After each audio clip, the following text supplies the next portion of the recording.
West Branch lay in the barely settled reaches of eastern Iowa at the intersection of two dirt roads. Downey Street, running north and south, was a crooked, rutted cart path that served as the main approach to town. Main Street stretched east to west for about 10 blocks, ending in a mud hole. The community was 2 decades old in 1874, the year of Herbert Hoover's birth. Of its 350 citizens, most were Quakers, and all lived close to the land. The town fathers were proud of their amenities: a small schoolhouse, a livery stable, several general stores, and a restaurant, 2 blacksmiths, a $1-a-day hotel, a Friends meeting house. A forerunner of the Burlington, Cedar Rapids, and Northern Railway had reached West Branch 3 years earlier, prompting the entire population to celebrate with a basket dinner. A 2-plank sidewalk, the town's first, was laid from the depot to the corner of Downey and Main. With all these refinements, West Branch was still more remarkable for its wants. It had no bankers or lawyers, no blacks or Native Americans, and few, if any, Roman Catholics or Democrats.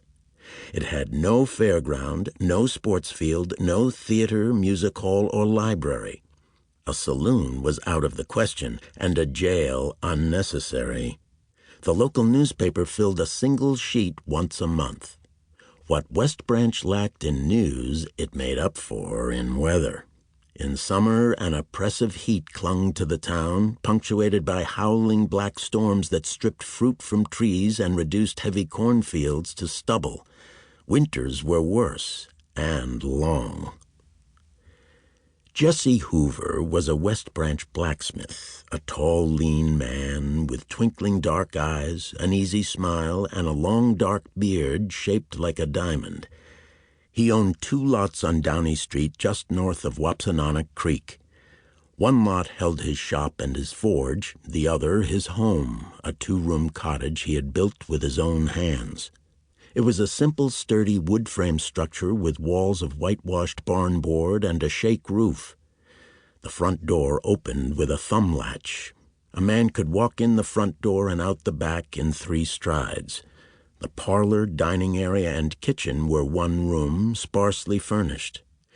Jesse and his wife Huldah shared a tiny bedroom with their 3-year-old son Theodore, who slept in a trundle bed.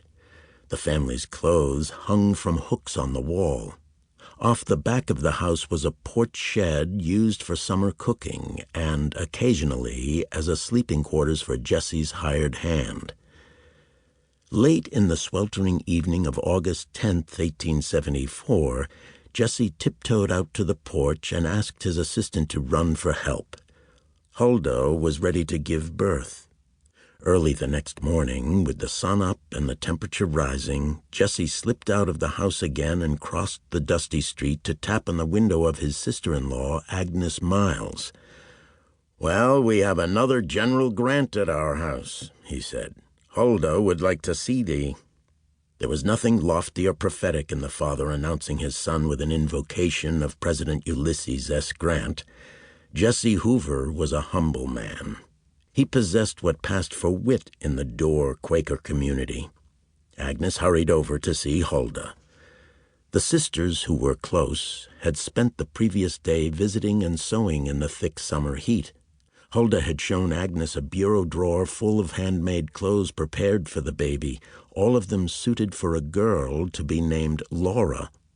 Several decades later, Agnes recalled that the newborn, a boy, was round and plump and looked about very cordial at everybody. Naming the child was a problem, as Laura obviously would not do, and the mother had no alternative in mind. Another sister reminded Huldah of a favorite book, Pierre and His Family, a Sunday school martyrology set among the Protestant Waldenses of Piedmont. The hero of the story is a spirited boy named Hubert who is dedicated to his Bible and longs to become a pastor.